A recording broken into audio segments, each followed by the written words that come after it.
Le podcast Déclic comprend les transitions pour vulgariser, ouvrir la réflexion et surtout donner envie d'agir. Bonjour et bienvenue dans le podcast Déclic comprendre les transitions dans lequel nous explorons les coulisses des transformations humaines, numériques et environnementales des organisations et des individus. Alors aujourd'hui, on est ravis de recevoir Emmanuel Morand, expert en IA, générative automatisation. Bonjour Emmanuel. Bonjour, Chloé. On est ravis de vous recevoir pour avoir votre regard d'expert dans le numérique et notamment en IA générative, qui est un grand sujet en ce moment dans l'actualité des entreprises et des collectivités.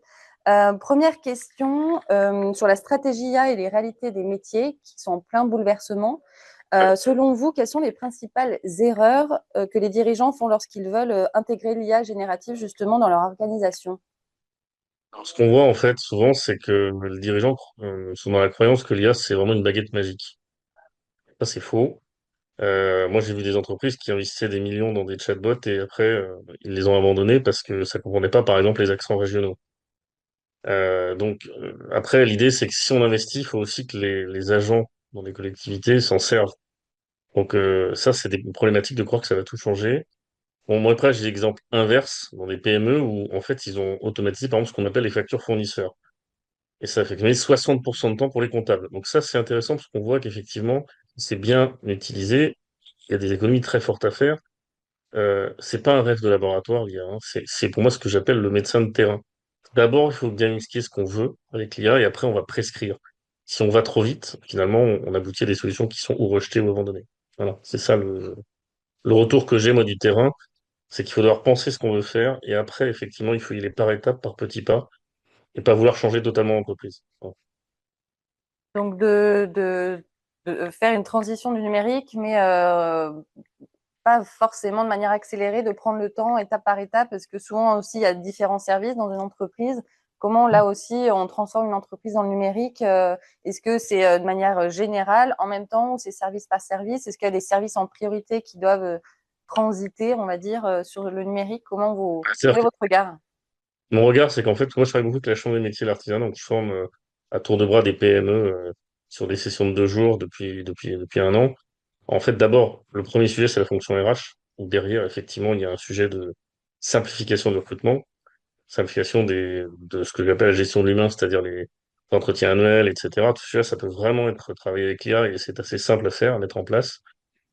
Après, il y a la partie finance. Alors, on l'a bien vu, tout ce qui est comptabilité, tout ce qui est analyse de bilan, tout ce qui est effectivement business plan, c'est intéressant parce que si on se spécialise l'IA, elle est extrêmement pointante là-dessus. Ce qui est pendant de la finance, c'est le juridique. Aujourd'hui, il faut être très Mm. clair, les avocats vous diront que ça ne marche pas, mais aujourd'hui, un agent IA bien paramétré est capable juridiquement de faire une analyse très fine.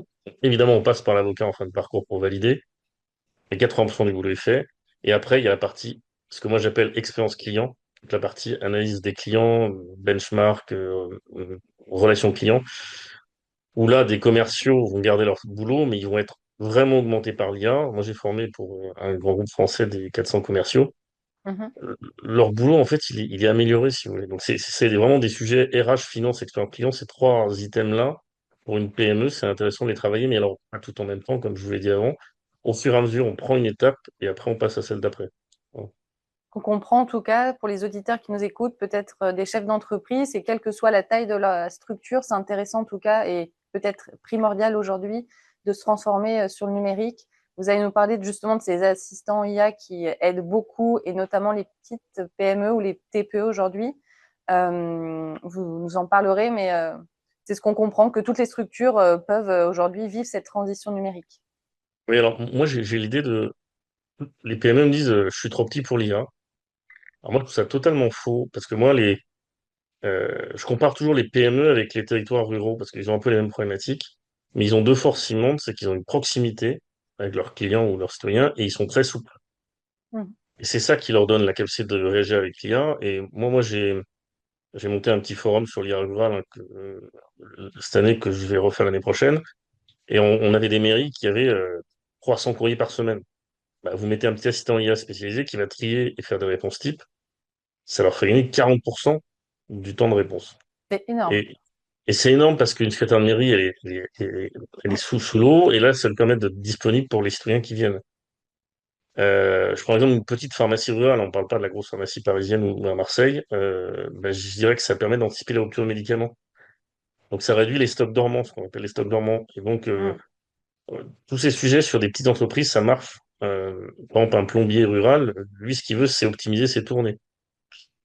Il fait 15% de kilomètres en moins, donc ça lui fait une intervention de plus par jour. Et c'est des petites choses. Et pour moi, la clé de tout ça, c'est la mutualisation. C'est-à-dire qu'une IA qui est faite pour une petite commune peut être partagée avec une autre. Et donc moi, le sujet que je retiens, c'est qu'on parle toujours des grands groupes qui utilisent l'IA pour faire du développement, mais les petites boîtes peuvent se battre maintenant avec ce sujet-là parce que l'IA pour eux est une arme en fait assez simple qui coûte 50 euros par mois. Vous voyez, Et c'est pour ça dont 50 euros on se par mois, rend compte aujourd'hui, c'est que cette IA, elle est accessible financièrement aussi pour ces petites structures qui pensaient peut-être par le passé que c'est pas forcément le cas, que c'était accessible uniquement pour les grands groupes. Aujourd'hui, elle est accessible vraiment à tous. ben oui, je vous dis 50 euros par mois, j'ai une session sécurisée sous OpenAI, sous Claude ou sous Copilot, donc pourquoi s'en priver, quoi? Mm. Alors, vous m'avez fait une bonne transition. Moi, vous nous avez parlé de forum rural, notamment vous accompagnez des mairies ou bien des Mhm. pharmaciens, des plombiers, vous nous avez dit aussi, donc beaucoup d'artisans aussi. Vous incitez sur justement l'importance d'ancrer l'IA dans les réalités locales. Quels sont, selon vous, les leviers spécifiques qui permettent justement aux PME et aux territoires ruraux de tirer parti eux aussi de l'IA malgré des moyens peut-être plus limités? Alors, moi, ce que je pense, c'est qu'il faut qu'il y ait une montée en compétences dans ces structures.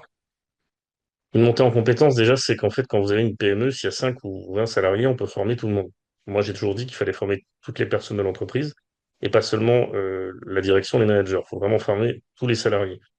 Alors déjà, vous avez une loi européenne qui est rentrée en vigueur en février 2025 qui dit que à partir de 2026, avec l'IA Act, toutes les entreprises qui utilisent de l'IA devront former leurs salariés. Sinon, il y aura des amendes. Donc après, les PME, à un moment, ils vont devoir s'y mettre parce que c'est une obligation légale européenne. Moi, je trouve ça bien de dire que quand on dit l'IA, on est formé à bien s'en servir et à faire des choses et à pas faire certaines choses. Voilà. En tout cas, dans ce sujet de formation, il y a le prompting, donc la manière de parler à l'IA. Et ça, c'est important parce que si vous ne savez pas prompter, vous allez faire 10 demandes pour avoir une réponse correcte, on va dire.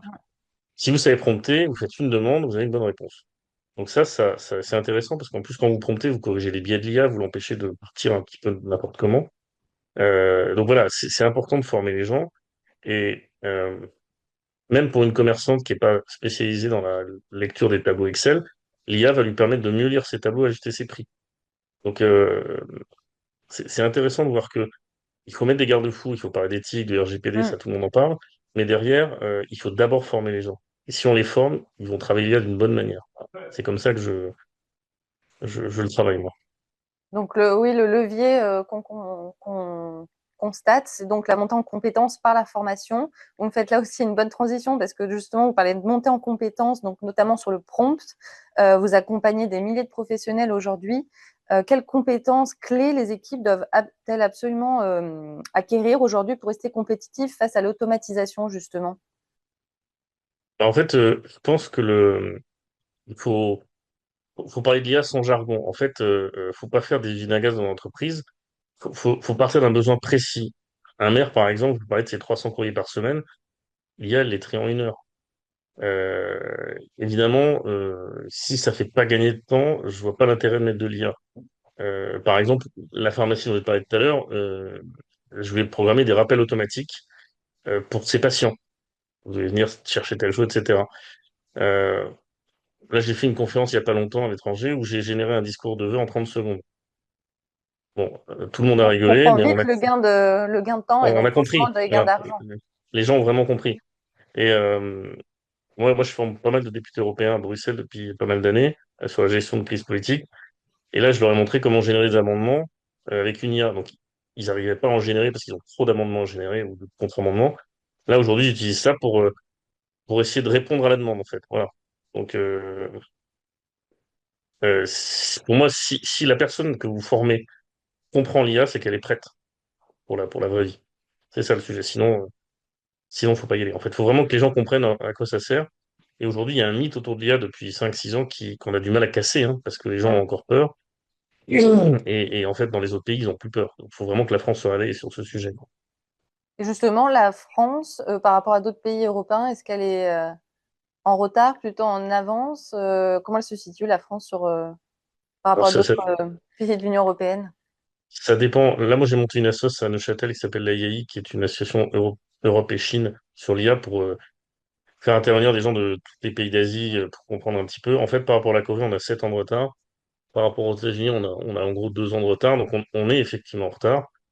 On a des très bons ingénieurs, on a des très bons développeurs, etc. Mais souvent, ils partent en Asie, aux États-Unis tout de suite parce qu'ils n'arrivent pas à lever de fonds en France. Donc, on a une problématique en France plutôt de capitaux au départ. Ça, c'est le premier point. Et après, effectivement, il faut que le grand public soit vraiment formé, sensibilisé. Aujourd'hui, par exemple, vous voulez vous former à l'IA, il n'y a pas de CPF là-dessus. Hmm. Alors que ça devrait être un droit à la formation qui devrait automatiquement proposer, etc. Et donc ça, je pense que c'est aussi à l'État d'agir vite. Donc, moi, par exemple, dans mon village, je forme des retraités. J'ai formé plus de 100 retraités à utiliser l'IA. Ils font quoi? Ils font la cuisine avec, ils font des recherches généalogiques, ils répondent à un peu administratif. C'est des tâches simples, mais c'est ultra intéressant. Et en plus, c'est des gens qui sont agiles, qui ont du temps. Et donc, je pense qu'il n'y a pas assez pour l'instant d'engagement de l'État pour alerter la population sur l'urgence d'y aller, quoi. Ouais. Donc, c'est vrai que donc vous revendiquez cette approche sans jargon ni usine à gaz. Concrètement, comment vous parvenez à rendre accessible l'IA à des publics non techniques comme les élus ou les dirigeants de PME? Parce que il faut pouvoir aussi avoir un vocabulaire pour communiquer à propos de cette IA avec des équipes, avec différents publics. Là, vous nous avez parlé des retraités, justement. Comment vous réalisez cette sensibilisation et cette démocratisation de l'IA? Ouais, donc moi, j'ai des kits déjà des kits par tranche d'âge. J'ai des kits 3-7 ans, des kits 8-12 ans, des kits 13-18 ans, des kits adultes, des kits retraités, actifs, on va dire. Et après, par secteur, en fait, j'ai des kits par secteur. En fait, les Américains font comme ça depuis 3 ans. Moi, quand j'interviens pour un public, j'ai vraiment le kit spécifique pour le secteur ou la tranche d'âge pour lequel j'interviens. Là, on fait beaucoup de travaux sur les 3-7 ans. C'est assez génial que les enfants apprennent à dessiner avec l'IA, apprennent à comprendre que l'IA demain, ça sera. Aujourd'hui, vous allez dialoguer avec ChatGPT, mais demain, vous allez avoir des agents IA autonomes qui vont agir pour vous. C'est ça la différence. C'est ça ce qui va arriver. On parle de robotique. En France, on n'en parle pas. En Corée, un robot, c'est 4 000 euros. Pour 4 000 euros, c'est le prix d'un gros ordinateur. Vous avez un robot qui est chez vous, qui va guillemets, converser avec vous, puisqu'il y a une IA à l'intérieur. Donc la révolution, c'est ça qui est important, c'est que d'ici 2-3 ans, vous allez avoir ça qui va arriver en Europe. Les gens sont pas prêts, hein, je suis d'accord avec vous. Mais s'ils apprennent déjà à se servir de l'IA et à se dire que pour 30% de leurs tâches, ils ont une IA qui travaille, qui discute avec eux, ils seront moins dépassés par le sujet quand la robotique va arriver, quoi. Est-ce que c'est pas un problème alors, le public, les auditeurs seront pas concernés par ces questions, mais on peut les imaginer quand même. Quelle est la place de l'IA dans les écoles, dans l'apprentissage? Est-ce que c'est pas justement un problème? On dit, beaucoup d'orthophonistes disent que pour apprendre une langue, ça passe par l'écrit et que les écrans, c'est un gros problème pour l'apprentissage d'une langue. Quel est votre regard aussi sur ce sujet qui peut être aussi quand même très intéressant? Alors, l'éducation, déjà, elle est complètement bouleversée. Et on voit beaucoup d'enseignants qui utilisent déjà l'IA pour créer des quiz, des exercices, des examens. On voit moi j'ai fait des plateformes d'e-learning, qu'aujourd'hui les plateformes s'adaptent à l'apprenant, c'est-à-dire que quand vous allez finir un chapitre, vous avez un test, vous avez 80%, bah, dans le chapitre d'après, vous avez des modules qui vont apparaître que l'IA va créer pour complexifier un petit peu le chapitre d'après, ou si vous avez 40% de bonnes réponses, ça va être des modules plus simples. Donc ça, la première évolution, c'est que demain, on n'apprendra plus pareil. Après, je rebondis sur votre sujet qu'il faut apprendre à écrire avec un cahier et un crayon. Moi, dans mes formations, pour les adolescents, on fait des exercices avec l'IA, mais on écrit aussi sur un papier. On garde le papier, mais vraiment, l'IA va nous aider à faire les exercices, quoi. Par exemple, mon fils, il est en terminale, il est très mauvais en histoire. Ce que j'ai fait depuis un an, c'est que je lui ai fait un agent autonome avec le programme que j'ai rentré, donc le programme officiel. Et j'ai dit à l'agent, il faut que tu aies beaucoup d'humour, parce que mon fils t'aime pas. Ben, mon fils, tous les soirs, pendant une demi-heure, il rigole avec son agent autonome, il apprend ses dates d'histoire, et il a gagné 2 points. C'est sa moyenne générale sur la partie histoire. Voilà, c'est comme ça qu'il faut utiliser C'est-à-dire de la qu'on bonne peut manière. personnaliser l'apprentissage Oui, pour oui, chaque peut-être enfant, en fonction de la personnalité, on peut adapter, que ce soit à la ouais. maison ou dans le milieu scolaire. Et on peut l'imaginer peut-être aussi pour des formations pour les adultes, pour un public professionnel concernant l'apprentissage ou en tout cas pour la formation qui peut être plus personnalisée, qui peut être intéressante par l'IA. Et dites-vous qu'aujourd'hui, si vous ne maîtrisez pas un sujet, l'IA peut vous aider. Il y a des techniques à comprendre le sujet comme si vous avez 5 ans, 10 ans, 20 ans, ou si vous étiez un spécialiste. Vous allez comprendre la notion de manière très simple, imagée, et après, on va vous la complexifier. Vous avez un prof dans la poche, en fait. C'est ça qui est passionnant, quoi. Justement, on aborde cette question d'éthique, d'impact social. L'IA, elle soulève beaucoup de questions autour de ces thématiques-là, de l'éthique et de l'emploi, justement. Comment vous abordez ces enjeux qui sont sensibles lorsque vous conseillez justement, par exemple, un COMEX ou un territoire, l'éthique et l'IA? Moi, j'ai écrit un petit livre là-dessus, sur l'IA et l'éthique en 2023. Donc, déjà très vieux. Pour moi, c'est le Moyen-Âge. En fait, il y a deux questions importantes. Quels emplois vont être transformés? Alors, quand je dis transformés, je suis très précis.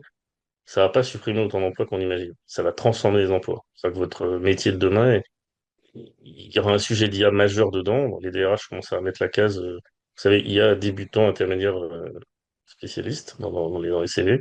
Et après, il y a quelles nouvelles responsabilités vont apparaître. Parce qu'en fait, si vous voulez, euh, il va falloir être très clair sur ce que l'IA fait ou ce que l'IA fait pas. En fait, on a la chance d'être en Europe. On a un truc qui s'appelle l'IA Act, qui est quelque chose d'assez génial. Alors, les gens sont contre. Moi, je suis très pour parce qu'en fait, l'IA Act, ça va être adopté.